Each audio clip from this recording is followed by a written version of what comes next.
0.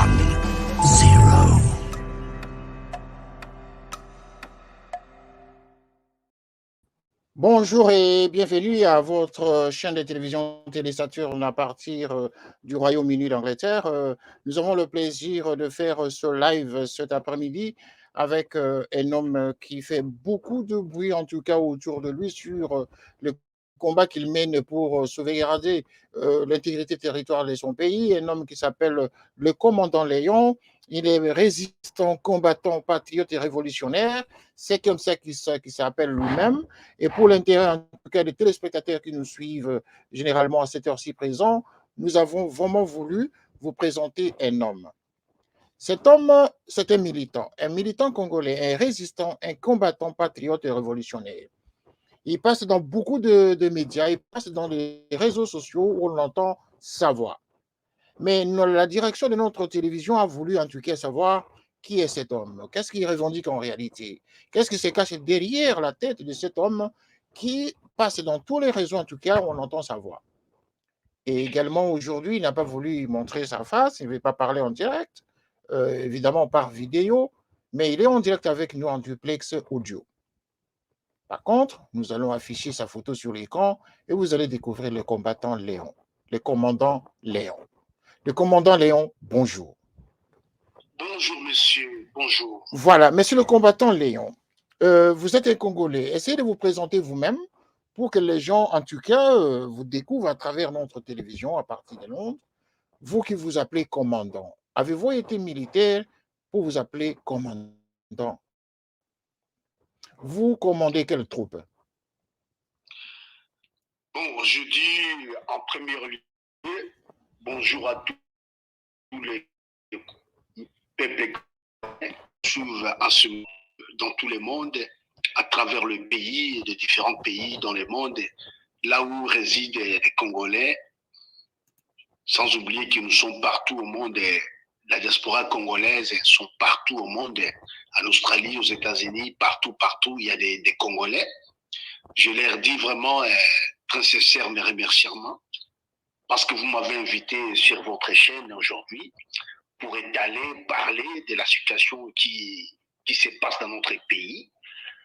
Voilà, j'ai accepté de répondre à votre invitation aujourd'hui. Moi, je réponds au nom de messieurs Léon Brejnev Mazembe Lotika.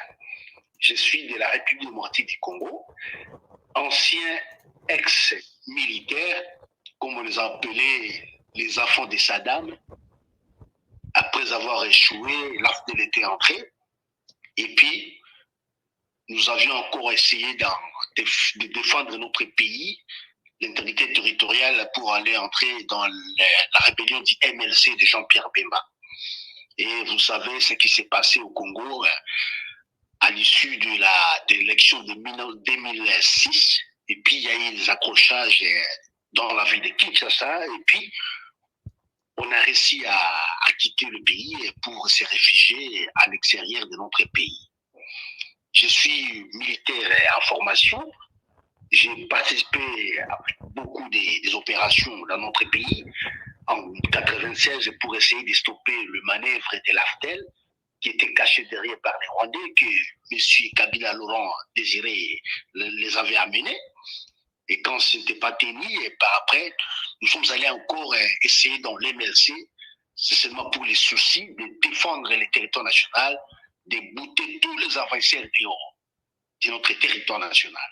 Et voilà, aujourd'hui, comme il y a eu beaucoup de tentatives d'échecs, et voilà, aujourd'hui, je suis exilé à l'extérieur, je suis à Paris, et voilà, jusqu'à présent, je suis dans ces pays, là où je réside actuellement. Alors, si j'ai bien compris, vous êtes militaire des formations, mais pas en formation. Ministère des formations, exactement. Des formations, voilà. Et vous avez dirigé les opérations de commandement en République démocratique du Congo sous le régime du président Mobutu et également de Laurent Désiré Kabila en passant par Joseph Kabila aussi? Non, je n'ai pas servi sous Kabila. J'étais son opposant. Je suis militaire d'IMLC dans la rébellion d'IMLC, Mouvement de libération du Congo de Jean-Pierre Bemba. Je n'ai jamais servi être militaire de Joseph Kabila, alias Joseph Kabila, je n'ai jamais servi. J'ai servi pendant à l'époque de la rébellion du MLC. Quand la rébellion était terminée, et puis il y a eu la négociation de San City. Bon, notre armée de la rébellion était invitée d'intégrer l'armée nationale, et on a laissé les armes et nous sommes allés à Kinshasa. Et après qu'il y a eu les élections du 2006, le 10 octobre 2006, et c'est par là, comme le monsieur, il tenait toujours à prendre le pouvoir par la force, et il a triché, il a usurpé le pouvoir en trichant aux élections de 2006, et c'était le faveur de Jean-Pierre Bemba. Lui, il a usurpé le pouvoir, il a fait sortir les armes, et puis il nous a dit d'intégrer l'armée nationale en trichant normalement comme Joseph Kabila l'avait triché. Et voilà ce qui s'est passé, il y a eu des accrochages, et nous étions évités, nous étions obligés plutôt à quitter le pays pour s'exiler à l'extérieur, à cause de l'insécurité qui régnait sur nous, les combattants du MLC. D'accord. Et maintenant, vous vous êtes réfugié en Europe, fuyant les exactions de Joseph Kabila, que vous avez, Exact. que vous avez combattu, je présume en même temps que quand vous êtes arrivé en Europe et vous êtes rentré dans l'opposition. Et vous avez rencontré à ce temps-là certains Congolais de l'opposition qui sont aujourd'hui au pouvoir.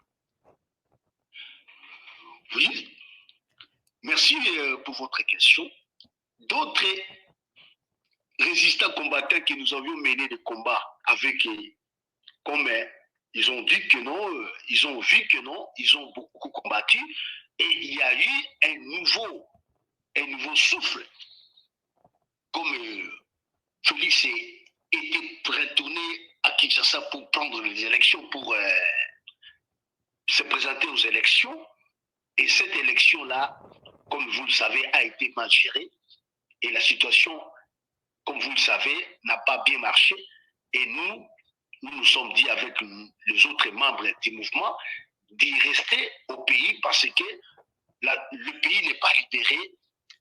Il y a eu des accords qui étaient suivis derrière les élections en disant que voilà, nous ne voulons plus de M. Kabila, comme le peuple congolais n'ont pas accepté, n'ont pas voulu de M. Kabila, sous les problèmes de sa nationalité étrangère et qui est en train de diriger notre pays. Et puis le monsieur n'a pas été vraiment accepté. Il y a eu beaucoup de combats. Et puis, durant son régime, monsieur Hippolyte Kanambe, c'est de son vrai nom, alias Joseph Kabila, il avait tué beaucoup de Congolais durant ce régime qui a fait 18 ans de pouvoir. Beaucoup de peuples congolais ont trouvé la mort. Il y a eu beaucoup de pertes en vies humaines. Il y a eu beaucoup de tortures du peuple congolais à ce monsieur-là, dans les troupes des Rwandais qui sont entrés d'envahir notre pays pour diriger par la force. Et voilà, là où nous sommes arrivés, le monsieur il était arrivé les dos au mur parce que tout le peuple n'en voulait plus. On a découvert que c'était un Rwandais, ce n'était pas un Congolais natif du Congo, c'était un étranger qu'on nous a inversé dans l'État, voilà, pour dire que voilà, il est Congolais, il ne l'était pas. Et alors, comme nous, on l'avait combattu ici en Europe, et puis il n'a pas eu le moyen de se cacher derrière, il a eu le moyen de se cacher derrière le monsieur qu'on l'avait appelé pour qu'on lui puisse donc donner le pouvoir sur les gages pour dire voilà, prenez ces pouvoirs, protégez-nous, nous sommes derrière vous, et voilà, patati patata, comme vous le savez. Et puis, M. Félix Tshilombo, il n'a pas gagné les élections. Il a échoué lamentablement, et puis M. Fayou, il a gagné les élections. Et comme il y a eu le deal de Kingakati entre Hippolyte Kanambe et Joseph Kabila, et M. Vital Kamerhe, et M. Félix, et voilà, il y a eu donc ce qu'on appelle la négociation de réserver le pouvoir, de temporiser le mort des Congolais, de donner le pouvoir temporairement à Félix.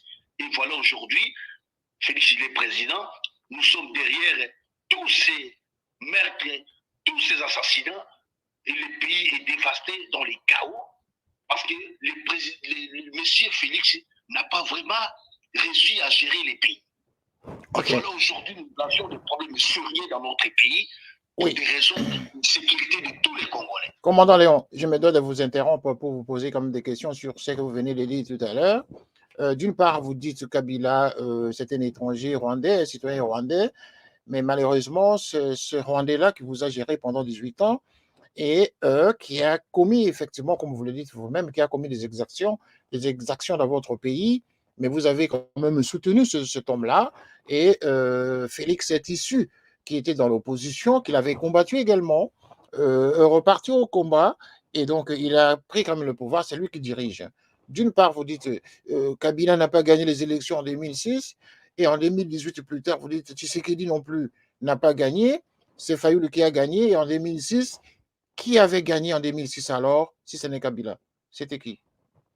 Oui, monsieur, je vous dis devant la voix de tous les peuples congolais que je me présente, la voix de tous les peuples congolais qui sont dans l'opposition aujourd'hui, que ce soit dans notre pays, la RDC, que ce soit à l'extérieur de notre pays, là où nous sommes actuellement, nous militons pour l'opposition, pour les droits de notre vie, de notre peuple, de notre patrie. Et voilà, en 2006, monsieur Hippolyte Kanambe, alias Joseph Kabila, n'a pas gagné les élections. C'était le manœuvre que le monsieur avait mis en place. Mais qui avait gagné pour vous? Qui avait gagné? Qui était le vainqueur d'après vous? Celui qui avait gagné les élections, c'était bien M. Jean-Pierre Bemba Congo. C'est lui qui avait gagné les élections de 2006. Et pendant ces temps, moi j'étais sur place, j'étais à Kinshasa. Le monsieur n'a pas gagné les élections, M. Hippolyte Kanambe. Il a demandé à Jean-Pierre Bemba, voilà, de prendre de l'argent et de quitter le territoire, de lui laisser le pouvoir pour gérer. Voilà, c'est ce qui s'est passé. Okay. Dans cette économie-là, on a perdu beaucoup de militaires. Il y a eu beaucoup de militaires d'IML qui ont perdu leurs âmes, que leurs âmes reposent en paix. J'ai connu beaucoup d'amis qui ont perdu, qui sont morts à cause de ce pays-là, à cause de la trahison des autres dirigeants que nous avions servis. On croyait, on pensait que ce dirigeant était bien, il allait prendre l'unité du peuple congolais et d'imposer son caractère pour dire voilà, c'est moi qui ai gagné les élections, c'est moi qui est président, et jusqu'à la fin, pour résister à ces envahisseurs, pour résister à ces occupants. Et maintenant, comme il avait cédé, M. Jean-Pierre Bemba avait cédé, et ça est suivi avec beaucoup d'assassinats, en disant que voilà, déposez les armes, que si vous ne voulez pas déposer les armes, vous ne voulez pas intégrer l'armée nationale, et nous abattrons. Et voilà ce qui s'est passé. Comme nous, on n'a pas voulu déposer nos armes, on voulait mourir avec nos armes à la main. Et voilà, il y a eu l'éclatement de la guerre. Monsieur Jean-Pierre avait gagné les élections, mais monsieur Hippolyte Kanambe, alias Joseph Kabila, n'a pas voulu que, et les Occidentaux n'ont pas voulu que M. Bemba accède au pouvoir au Congo. Et Okay. voilà, il s'est passé des problèmes. Voilà. En 2018, oui. En 2018, je n'ai pas fini. En 2018, M. Félix était ici en Europe avec nous.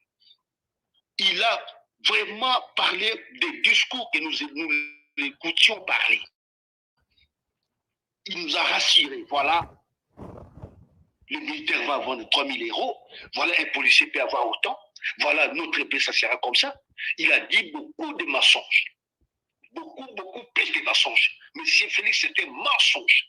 Et mensongère. Né mensongère. Dans tout ce que les programmes il nous a donné, il nous a fait entendre dans nos oreilles que voilà, il va faire ça, il aura ça, s'il va avoir les pouvoirs, ou l'IDPS va avoir les pouvoirs. Mais il savait ce qu'il disait que non, il devait être président parce qu'il serait nommé. Nous, on ne savait pas. On n'avait pas cette idée-là. À un moment, on était dans la réunion à Bruxelles, il a dit que non, il va retourner au Congo, tout ça, tout ça. Il y a eu maintenant des attentes pour que le monsieur rentre au Congo, être à la tête du parti de l'IDPS, parce qu'il savait qu'il serait nommé, pas président, mais nommé. il y a eu les élections à bonne et due forme, mais M. Fayulu qui avait gagné, qui avait remporté les élections. D'accord. En arrivant, en proclamant les élections, on voit que M. Tshilombo est marionnette placé là-bas à la tête de l'État pour dire voilà celui qui avait gagné les élections. D'accord. Et quand on l'avait appelé à Kingakati, voilà, ils se sont concertés, ils se sont organisés, les Kanambe, les Chadari, les Matata Pogno, et les Obemunaku, et tous les groupes, et les Atumbu, et voilà, ils ont appelé M. Tshilombo pour lui signifier que vous serez président. Apprêtez-vous, vous allez prendre le relais d'être président et nous protéger. Est-ce que... protéger la sèche de l'État. D'accord, commandant Léon. Nous vous suivons en tout cas avec attention. Il nous reste 10 minutes d'émission. Hein. Nous allons terminer dans 10 minutes en tout cas. Nous avons donné la première en tout cas cet après-midi pour que vous puissiez vous exprimer sur nos antennes. La question ici, c'est de savoir en quoi vous pensez que le président actuel du Congo, non seulement pour vous, n'a pas gagné les élections, ça c'est le fil conducteur qui va nous pousser à parler de l'actualité actuellement sur ce que nous avons entendu récemment sur la mort probable, la mort supposée que vous avez relayée, les rumeurs qui ont circulé sur le décès du président de la République Tshisekedi. Est-ce que de ce fait-là, aujourd'hui, vous ne vous sentez pas quand même mal à l'aise de constater que vous avez diffusé beaucoup d'audio, beaucoup de Congolais de l'opposition en ont parlé en tout cas, sur le décès, même nous qui sommes des médias, nous sommes posé la question si cette rumeur s'avérait. Mais bon, les indicateurs ont montré que ce n'était pas vrai. Mais bon, nous étions quand même surpris de constater que bon, les Congolais en parlaient tellement que probablement ça pouvait quelque chose se passer. Est-ce qu'aujourd'hui, commandant Léon, vous ne vous sentez pas mal à l'aise de constater que le président Tshisekedi est vivant et actuellement, il est même à Dubaï. Il est en bonne santé. Vous ne vous sentez pas gêné aujourd'hui au regard des déclarations que vous avez faites récemment? Enfin, là, je parle de tous les Congolais qui ont diffusé ces genres de rumeurs. Vous ne vous sentez pas gêné aujourd'hui? Non. Monsieur, je ne me sens pas découragé. Gêné. Je parle de gêné. Vous ne vous sentez pas gêné? Je ne me sens pas. Non, je vais revenir. Je ne me sens pas découragé et je ne me sens pas gêné. Pourquoi? Parce que cette information a été directement propagée dans toutes les ondes de notre parti, de notre militant d'opposition. C'était commencé à monsieur, comment il s'appelle, qui réside en Afrique du Sud, monsieur le pasteur, comment il s'appelle, monsieur là, comment il s'appelle, monsieur Bishop Élysée. C'est lui qui m'en a informé que Tshilombo était mort. Et moi, je n'ai pas vérifié les informations. Comme je croyais toujours à lui, parce que nous avons une très bonne relation, en me disant que Tshilombo il est opéré, il est dans le coma, tombé dans le coma, il est malade, il est mort. Le lendemain, après, tatati, patata, et puis je lui ai appelé pour me signifier si c'est réel. Il a dit c'est vrai, il en a des informations. Il détient des informations, voilà, mais si tu m'en as pris. Et moi, sans vérifier, et je n'ai pas cherché à vérifier, j'ai lancé des infos. Et quand j'ai appelé M. Bokichou en lui disant voilà ce qui s'est passé, et c'est vrai, c'est arrêté, vous êtes en Belgique, moi je suis à Paris, et ce qui s'est passé, qui nous attend, c'est la réalité, il dit que c'est la réalité. Et voilà, moi j'ai fait une petite audio pour lancer. Voilà, c'était une règle de ma part. Il fallait que je m'abstienne. Il fallait que je regarde bien les informations, comme moi je regarde souvent mes informations pour donner les bonnes informations au peuple congolais. Là, je demande mes excuses à tous les peuples qui ont attendu des bêtises, or que ce n'était pas comme ça, ce n'est pas le cas. M. Tshilombo était malade, bien sûr, opéré, mais il est tombé dans le coma, il est réveillé, il s'est réveillé. Mais c'est pas moi qui tue les gens, c'est le bon Dieu qui a accepté que M. Tshilombo soit en vie et s'est réveillé dans son coma. Et ça, je ne peux pas m'en douter. Il est vivant, je sais, je me rappelle. Moi-même, je lui ai vu sur l'image. Il est là, il est rentré au pays triomphalement. Mais je veux dire au peuple congolais que M. Tshilombo mérite la mort. Il mérite la mort, bien sûr. Parce que c'était une marionnette, c'était un traître. Commandant Léon, nous sommes à l'antenne, nous sommes à la télé. Quand vous dites ça, c'est pas, vous venez même de présenter vos excuses par rapport à votre erreur. C'est qui est louable, en tout cas, d'entendre un Congolais en direct et comme ça à l'antenne dire j'ai mon excuse pour l'erreur commise. qui est une très bonne chose et c'est une qualité c'est la grandeur même d'un homme, ça, de reconnaître même son tort. Mais après, vous ajoutez qu'il mérite la mort, évidemment, tout le monde va mourir, vous l'avez déjà dit. Mais passons quand même à l'essentiel, messieurs. Oui, oui, de ce côté-là, vous avez déjà répondu. Maintenant, par rapport à l'insécurité à l'est du Congo, vous avez vraiment fustigé là-dessus. Vous diffusez enfin, le cri d'alarme sur la situation à l'est du Congo. Est-ce que du côté de l'est du Congo, vous avez des preuves sur ce que vous dites dans vos audios? Vous avez des preuves que, effectivement, à l'est du Congo, il y a tentative d'agression actuellement et tentative d'annexion de la RDC vers le Rwanda. Avez-vous des éléments? Écoutez, tout ce que nous diffusons, nous allons à la source pour prendre les informations. Moi, je suis branché 24 sur 24 au peuple de l'Est et à tous les militaires qui sont en train d'opérer dans cette contrée du territoire. Monsieur, au Congo, dans toute la République aujourd'hui, il y a l'insécurité totale qui règne. Sans oublier que nous avions des militaires étrangers de notre sol, des militaires étrangers de notre armée nationale, qui sont des Rwandais, qui sont en train de mettre et de perpétrer des troubles, des assassinats à notre population civile, pour soi-disant donc diminuer les nombres ou mettre un territoire en dévastation et puis pour faire fuir les autochtones. Vous savez au moins ça. Mais moi, je suis, à tout moment, je suis prêt, proche de notre peuple à l'Est. Ce qui se passe dans notre pays, c'est les capacités notoires de Félix de diriger notre pays. Notre pays est grand. Et un grand pays comme le Congo, la RDC, il y a le problème de l'assassinat par machette. On coupe les gens par le machette. Il y a beaucoup de bandes de troupes armées étrangères qui entrent. Les Rwandais qui alimentent la guerre à l'Est, avec les phénomènes des ADF. Tous ce sont des Rwandais. Et M. Tshilombo savait très bien, lui, il est le support de Kagame, mais Kagame le soutient. Et aujourd'hui, si nous disons de l'insécurité qui règne, qui bat son plein dans notre pays, nous allons accuser qui? C'est lui, comme soi-disant étant quelqu'un qui est en train de supporter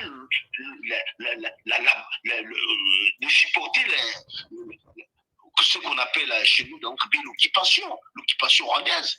Personne ne va en douter. Il y a des militaires étrangers. Pourquoi Tshilombo Félix, il est en train de dire, lui il est président, mais il n'arrive pas à donner une moindre sécurité au peuple du Congo. À chaque jour, il y a des Congolais qui trouvent la mort. À tout moment, à chaque moment, à tout le temps. Il y a des problèmes sérieux de sécurité de notre peuple à l'Est qui sont en train d'être massacrés. Et aussi aux yeux de tout le monde, les personnes en parlent, que ce soit la radio de la RTNC, ne diffuse pas de cette information. Mais à l'Est de l'autre côté, il y a les massacres. À Bunia, à Butembo, partout là-bas, à Goma, à Nyiragongo, à la frontière avec l'Ouganda, il y a des problèmes sérieux de sécurité. Et le problème de sécurité ne commence pas avec Félix Tshisekedi. Nous le savons tous, nous qui sommes dans les grands médias, nous savons que l'insécurité en RDC, c'est une histoire qui date de au moins de 2 décennies actuellement, depuis l'invasion de la RDC pour mettre à mal le régime du maréchal Mobutu à l'époque. Donc ça fait à peu près une vingtaine d'années.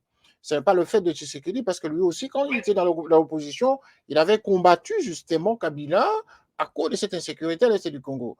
Quelle est la solution? Quelle est votre solution? Quelle est la solution que préconise la diaspora congolaise, notamment les combattants résistants et patriotes, structure dans laquelle vous appartenez? Quelles sont vos propositions pour les pistes de solutions probables? Vous savez, monsieur, quand vous prenez le pouvoir d'une manière ou d'une autre, vous prenez le pouvoir par des gages politiques. Vous prenez le pouvoir pour dire, voilà, moi, vous prenez ce pouvoir, mettez ça à côté, gérez et moi, je reviendrai après. Comme Kanambe, il a fait avec Félix.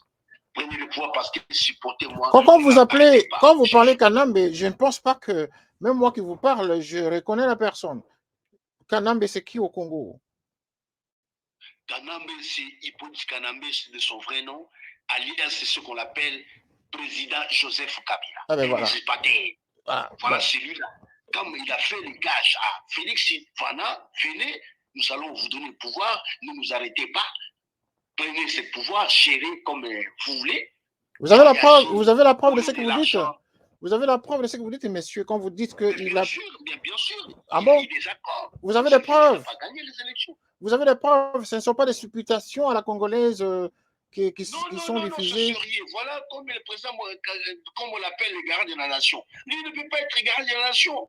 Le monsieur qui a plongé le pays dans les chaos, il a plongé le pays dans les assassinats, il ne gère rien, il ne contrôle rien. Là, vous parlez de qui? Vous parlez de qui, là? Je parle de Félix Tshilombo. Il ne gouverne rien, il ne contrôle rien. Et qui contrôle pour vous? C'est qui contrôle? D'après vous, qui contrôle? C'est qui contrôle le Congo? Non. Il y a beaucoup sont des voleurs, des mafieux dans les gouvernements. Ils sont là pour voler, pour piller de l'argent placé dans des lieux secrets. Ma question, c'est de savoir, d'après vous, comme ce n'est pas le président Tshisekedi qui gouverne, qui gère le pays, c'est qui gère le pays à sa place alors? Il y a des problèmes que vous savez, monsieur. Moi, je ne pouvais pas vous dire tout. Vous êtes Congolais, vous connaissez la situation qui prévaut dans notre pays. Moi, je suis journaliste, vous savez. Moi, je ne fais pas la politique, je suis journaliste. L'occupation règne dans notre pays. Il y a les Rwandais même et les ministres de défense qui est rwandais, qui s'appelle Kambanda Rugema. D'accord. C'était un Rwandais de natif du Rwanda. Merci, monsieur le commandant. Merci, le commandant. Le commandant Léon, nous sommes arrivés au terme de l'émission. Hein. Nous allons prendre un autre rendez-vous pour préparer une très belle émission vraiment de manière élaborée, où vous pourriez lancer même un autre message dans votre langue du pays, à travers la diaspora congolaise, ceux qui nous suivent. Et vous pourriez en tout cas parler un peu plus long. Aujourd'hui, nous avons pris en tout cas de pied levé, juste parce qu'il avait fallu que nous puissions dire aux téléspectateurs en tout cas qui était le commandant Léon. C'est lui qui diffuse les informations d'alerte sur la situation en République démocratique du Congo. C'est un signe noble que vous êtes un patriote, vous êtes un Congolais en tout cas qui aime son pays, et les cris d'alarme que vous lancez atteignent vraiment le grand nombre de gens, notamment nous autres, qui ne savions pas encore ce qui se passe au Congo et qui n'étaient pas intéressés à suivre de près comme vous le faites. En tout cas, félicitations pour le travail que vous vous abattez pour informer le grand nombre de Congolais à travers le monde. Commandant Léon, merci. Merci de votre intervention en tout cas. Que Dieu vous bénisse là où vous êtes. Nous sommes arrivés à la fin de notre émission et à très bientôt. Merci. Au revoir.